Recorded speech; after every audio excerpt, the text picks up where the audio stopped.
Bem-vindos ao podcast Conversa em Vários Tons. Eu sou Emanuela Silva e convido vocês para um bate-papo cheio de boas vibrações e energias positivas. Estamos transmitindo pelo Spotify e YouTube. Inscreva-se no canal. O tom de hoje é Da Macumba ao Pau-Brasil. Para falar de Umbanda, temos que conhecer a história do Brasil, citar os povos originários, os nativos, os trazidos e os que chegaram. E para explicar tudo isso, ninguém melhor do que o nosso convidado de hoje, o professor Paulo Henrique Lúcio.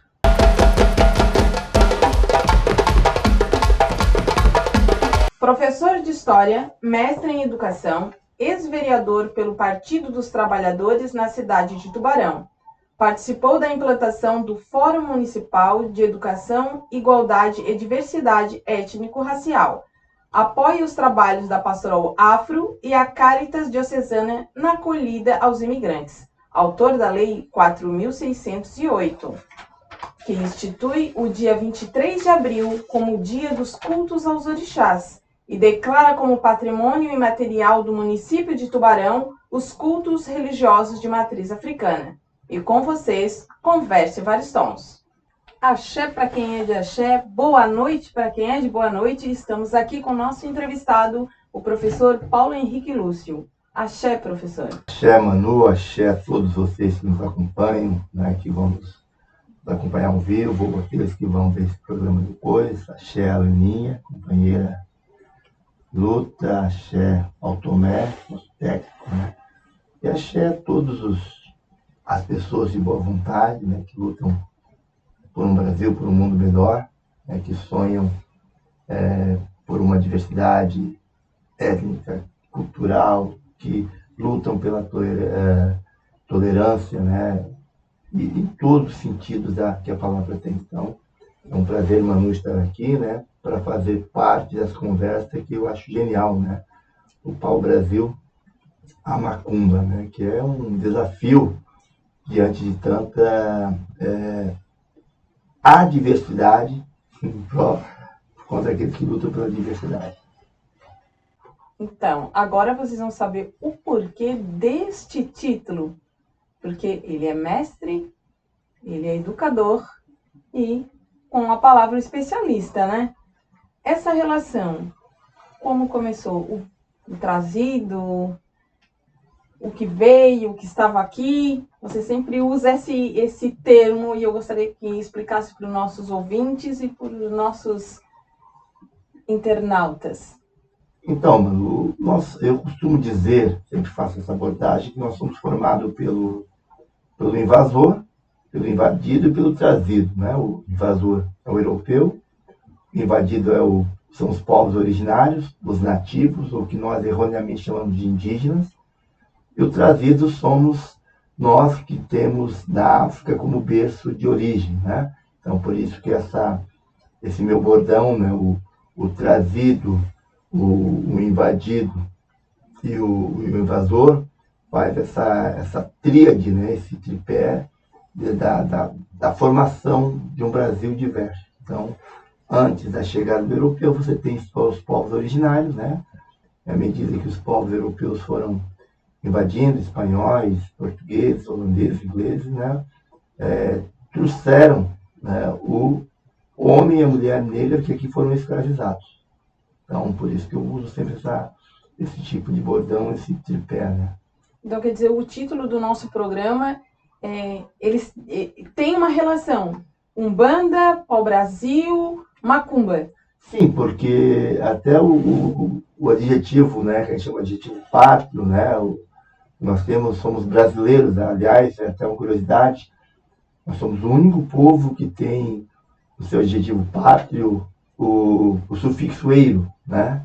Então, quem mora na Argentina é argentino, não é argentineiro. Quem mora no México é mexicano, não é mexiqueiro. Quem mora na Bolívia é boliviano, não é bolivieiro. Porque o Brasil, quem mora no Brasil é brasileiro. Justamente, né, porque à medida que os europeus para cá vieram e fizeram da extração da madeira a sua profissão, convencionava chamar todos que aqui estavam, né, os europeus, lá estão os brasileiros, porque eram os extrativistas do pau-brasil, né? Então, por isso que E a macumba também é uma madeira, né?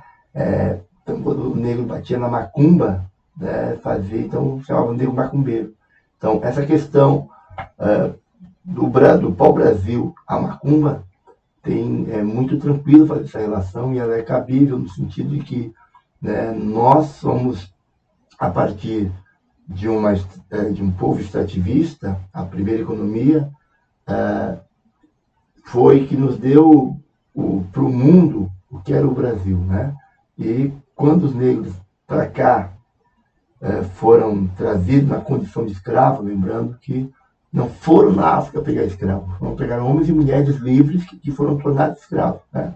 Isso é importante frisar. Fizeram dessa gente, né, de sua cultura, os serviçais, que tiveram que utilizar de sua criatividade para mudar tudo, né? Inventar seus instrumentos musicais, a sua culinária, as suas vestimentas, até o seu vocabulário. Então, por isso que faz muito sentido, né, o título do programa de hoje. E quando as pessoas comentam, mas o negro escravizou o próprio negro? Na verdade, você não tem, assim, na próprio dialeto africano, um termo que se aproxime do escravo. Você tem prisioneiros de guerra, que eram tornados, em vez de serem mortos, eram utilizados como sujeitos para trabalhos forçados. E essa condição era usada na Roma Antiga. Os prisioneiros de guerra eram tornados então, serviçais, né? O que se ressalta, Manuela, e aqueles que nos acompanham, é a forma como essas pessoas eram tratadas. O dito escravo, em Roma, em outras sociedades, não é que eles eram tratados com flores, mas o que se usou na América, principalmente no Brasil, foi uma barbárie, né? Até pelo fato dos negros estarem na condição de ser movente, ou seja, você tinha nos diversos documentos, inventário, principalmente, o cara tinha lá, né? Eu tenho um porco, eu tenho um engenho montado, eu tenho tal coisa, e um negro, ou mais negros. Então estava na condição de coisa, de ser movente. E tanto é que fazer mal a um negro não era uma pessoa, mas era uma coisa ou um animal. Então, aí nós vemos a diferença. Então, na África, você tinha então um sujeito preso por guerra, vendido, negociado, mas numa outra condição. Na América, não. Tanto é que hoje, no Brasil, já se arrisca a chamar o tráfico escravo como ciclo econômico. Porque muita gente ganhou dinheiro com isso. Você tem o ciclo do café, o ciclo do açúcar, da borracha. Por isso a resistência em acabar com esse sistema horrendo. E eu digo sempre que se você quer entender o Brasil de hoje, todo esse preconceito, essa dificuldade de convivência, vá ler, né? Leia ali sobre o Brasil colônia. Né? Você vai ver toda a estrutura patriarcal, onde está bem claro o poder é branco, masculinizado. Então você tem uma estrutura do Brasil colônia que se perpetuou. Tanto é que muita gente em pleno século XXI tem dificuldade de olhar o negro como seu chefe, como seu professor, na condição de uma autarquia, porque parece que nós negros não fomos criados para ter um cargo a mais. A gente, na cabeça de alguns ainda, perpetua a ideia de que nós somos subalternos, inferiores e incompetentes. Somos as pessoas do servir. Estamos aqui com o professor Paulo Henrique Lúcio e este é o Conversa em Vários Tons. Inscreva-se no canal, siga nossas redes sociais. Então, professor, nós falamos então do pau-brasil, que é essa arte nativa, falamos de extração, falamos o quanto isso afetou os negros, os indígenas. Você considera que nós estamos ainda passando por algo que foi plantado lá no passado? Ou com o tempo já passou, como muita gente diz, não, agora isso é coisa do passado, isso é mimimi? Primeiro, queria só justificar, Manuela, e aqueles que me acompanham, que eu estou bastante afônico, a voz vai falhar um pouquinho, mas é a condição de professor, né, nesse tempo de muito frio, né? O que é mimimi? Primeiro, mi, sozinho, é uma nota musical, né? Mi é uma nota musical. E uma nota musical, ela faz diferença, ela dá um tom, né? Dá um mi maior, dá um mi menor, dá um mi sustenido. Se é mi e mimimi, de fato é barulho. Que bom que mimimi, né? Porque você, mi com mais mi, dá um mimimi, dá um alto tons.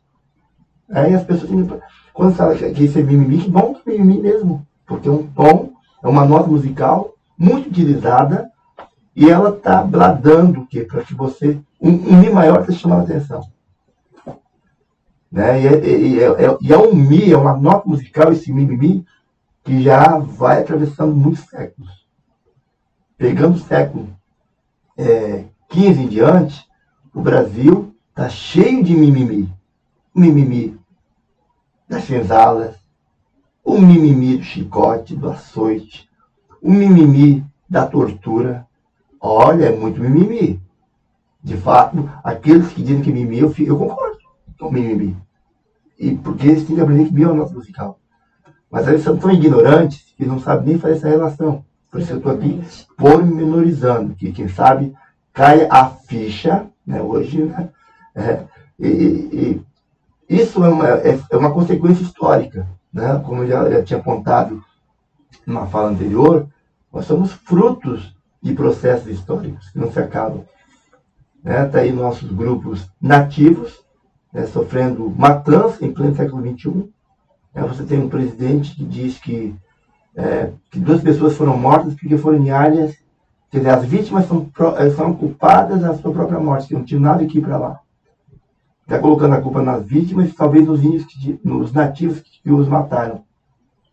Então, né, essa história ela tem que ser sempre recontada, revista. Então, a partir do século XVI, já, nós vamos ter aqui estruturas patriarcais muito bem definidas, estruturas sociais muito bem já organizadas, onde aí as mulheres, independente de suas cores, claro que as negras sofreram muito mais e as nativas, mas a própria mulher branca, na condição do Brasil colonial, ela não teve a sua valorização. Tanto é que uma menina no período colonial, ela não escolhia seu marido, é o pai que decidia com quem ela ia casar, quando e onde, por motivos políticos ou não. Então, as mulheres já vieram, no seu todo,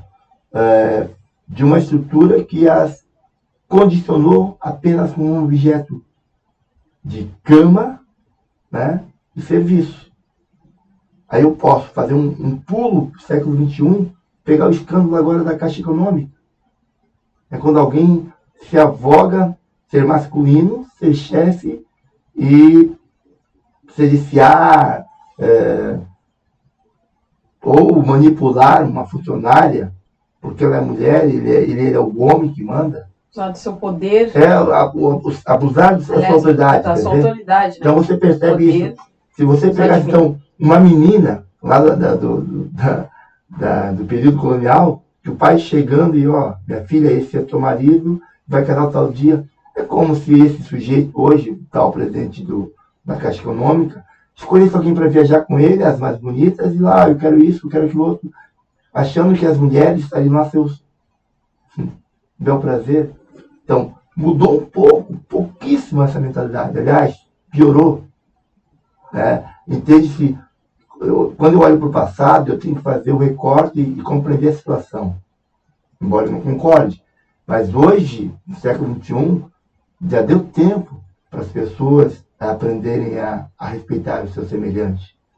Não tem mais espaço para eu, enquanto do jeito hétero, olhar a mulher como objeto, que eu posso ter a hora que eu quero, a hora que eu bem entendo. Isso já não é mais possível numa sociedade dita civilizada. Então, por isso que eu faço esse apontamento. Exatamente por isso que o nosso convidado está aqui hoje, explicando, inclusive, sem vocês saberem, os tons da nossa conversa. Os mimimis, isso é o objetivo do nosso programa. Professor, em relação à religiosidade, que os negros chegaram aqui e a nossa Umbanda brasileira, e esses diversos casos de intolerância religiosa nos dias atuais. O que o professor tem a dizer? É sempre bom ressaltar, Manuel, que as pessoas têm que compreender, quando eu falo de africanidade, eu estou falando de crenças que têm mais de 5 mil anos. Então, quando você pega o cristianismo, eu sou cristão, católico, né, participo na medida possível da minha igreja, mas o Cristo que eu acredito, a igreja que eu tenho, é uma igreja que tem, né, nesse Natal agora, para quem não sabe, Natal é aniversário de Jesus, embora se faça a festa, não lembro o aniversariante. O tal Jesus vai fazer nesse ano 2022 anos. Não esqueça disso. Enquanto eu falo das crenças africanas, estou falando de crenças de mais de 5 mil anos. Quando eu olho para as filosofias asiáticas, o confucionismo, o taoísmo, enfim, eu estou falando de filosofias também milenares. Então, o que eu quero dizer com isso? Eu não posso estar desprezando, ou achando que a minha religião ela tem uma caixa com toda a verdade. Até porque cada religião ela é composta de elementos que brotam daquela realidade. Qual é a realidade da Ásia, da China? Qual é a realidade da África? Qual é a realidade judeu-cristã? Qual é a realidade de Roma? Então, se você pegar na história, nós teremos sempre religiões, né? Formas de crença, de cultos, doutrinas, formas de acreditar, e cada uma corresponde a uma realidade.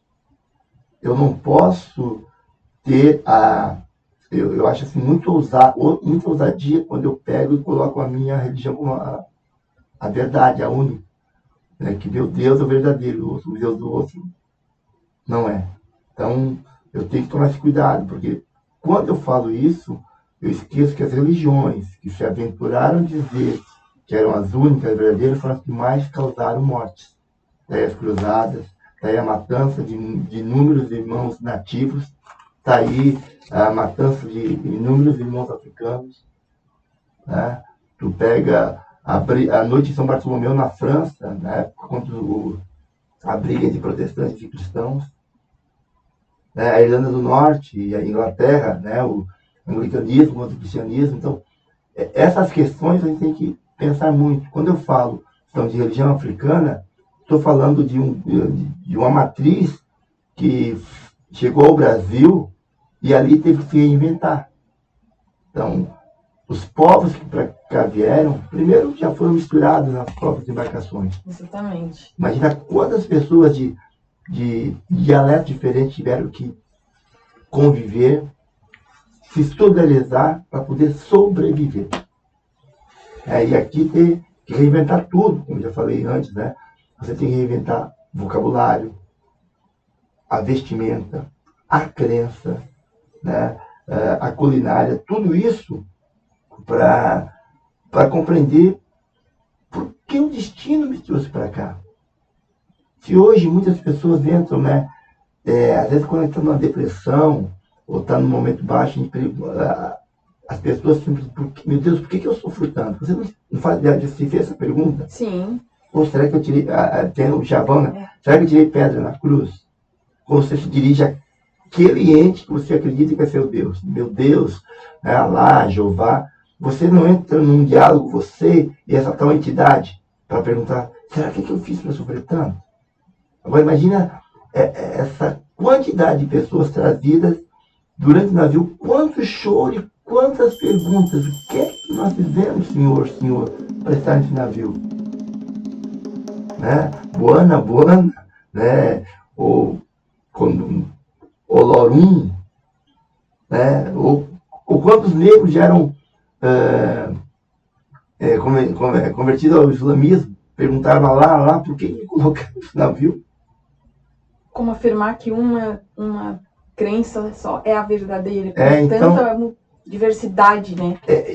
Isso tudo levou, olha, quantas pessoas no interior do navio negreiro chorando, lamentando, pedindo, né, clamando pelo seu Deus. Então, tudo isso nos leva a acreditar que a riqueza da religiosidade, ela perpassa a nossa vã filosofia.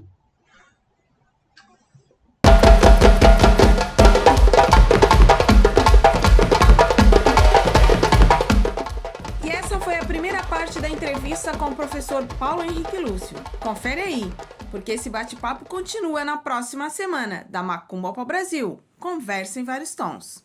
Essa forma de se pensar, né, que a educação passou, mas acredito que está melhorando, não foi um recorte cultural que foi feito dos nossos irmãos nativos? Na verdade, foi um reducionismo cultural, né? Né? A gente reduziu muito a cultura do outro, né? Sendo que eles já estavam aqui, né? A própria, né? Engraçado, o tema de hoje, qualquer religião, qualquer casa de religião de matriz africana, todo mundo é macumbeiro. Todo mundo é macumbeiro. Você generaliza, então, quer dizer, é macumbeiro. Ah, fala macumba, chuta que é macumba. Então você macumbou tudo.